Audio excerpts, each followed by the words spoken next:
Hey guys, it's Nick from CrossFit Southpaw. We're here today to talk about the top 3 mistakes that we see in rowing and how fixing them will help you improve your efficiency and PR your rowing the next time you hop on the machine. That's how we can leverage our technique to become fitter humans.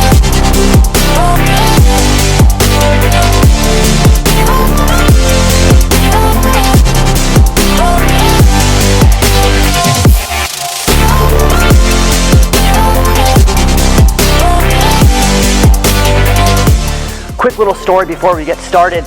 I actually met my wife, or I should say got her number, sending her a rowing tutorial video that helped me learn how to row better. So there might be a silver lining in watching this. Try to send it to someone you know, or secretly want to marry later in life. The second thing is hopefully it's going to improve your rowing technique. The first thing we're going to look at is your setup position. When we're setting up, we want to think about this like the kettlebell swing or the deadlift or the clean or snatch. So we're building tension in our hamstrings and glutes. I stop athletes in this position here and have them evaluate where they're set up. What we're looking for is the feet to be flat. The hips are set back, building tension in the hamstrings and glutes.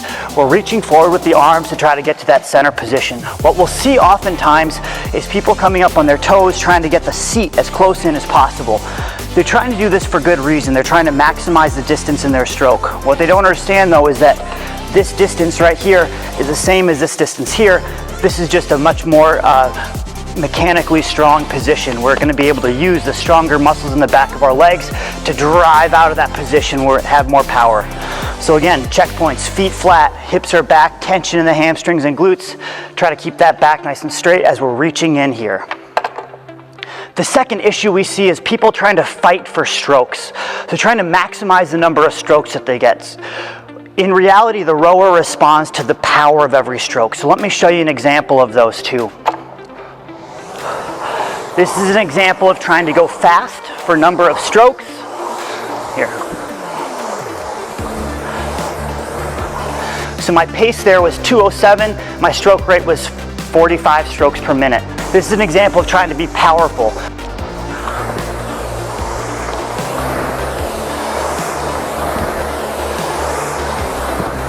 My pace there was 1:47, so over a 20-second decrease the amount of time per 500 meters, and I had a 30 stroke per minute stroke rate, so 15 strokes per minute less. What we want you to think about here is a 1 count out, driving fast and hard on the way out, and then recovering on the way back in. So 1, 2, 3, 1, 2, 3, 1, 2, 3.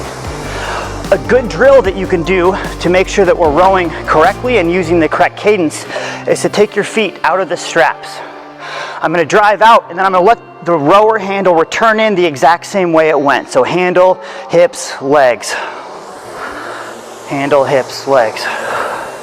If I'm not rowing in the correct order and I'm not letting this handle keep tension on the way back in, I'm going to fly off of the feet.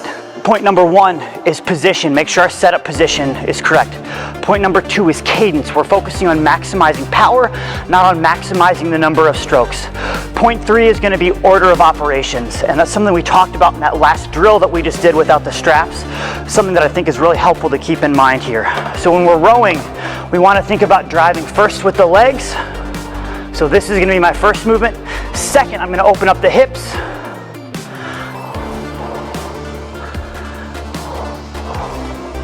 And finally, I'm going to pull with the arms. So 1, 2, 3. On the way back in, we're going to reverse those. I want you to think about this like the gears of the car. The legs have a ton of power, but they're not as fast twitch as we can get those arms to move. Or conversely, the arms have a lot of speed, but they're not going to get that power to start like the legs will. The hips are just that intermediary second or third gear where we got some power and we got some speed. We don't want to start with those. So you'll see a couple of these things go wrong. One is going to be the hips opening before the legs. So that's where this starts, and then people drive with the legs. This is going to result in a substantially slower rate on the rower. So hips and then legs, finish with the arms. The other one is you're going to see the arms pull way too early. So this is going to happen and kind of everything is going to be going on at once. Okay? And the final thing you're gonna see is that the legs start to return before the arms finish pulling. That's gonna look like this. Here, my legs are coming back in. If you guys hear that clanking sound of the chain, oftentimes that's what's happening. That chain starts to wobble up and down because the legs are coming back in, creating a jerking motion on the machine. So to practice this, we want you to think about legs, hips, arms, and then on the way back in, opposite. Arms, hips, legs.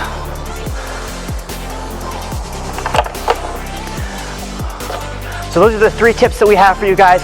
We want you to focus on your setup position. Those are the 3 tips that we have for you guys. We want you to focus on your setup position.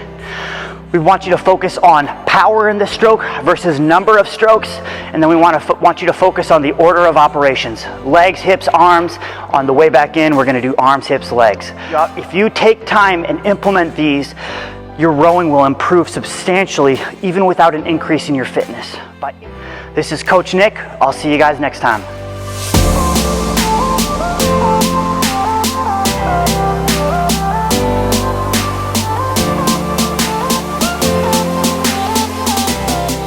At CrossFit Southpaw, we guide working professionals through cutting-edge workouts that transform you into a strong, successful, and confident individual. All it takes is a willingness to reject mediocrity and a desire to strive towards excellence.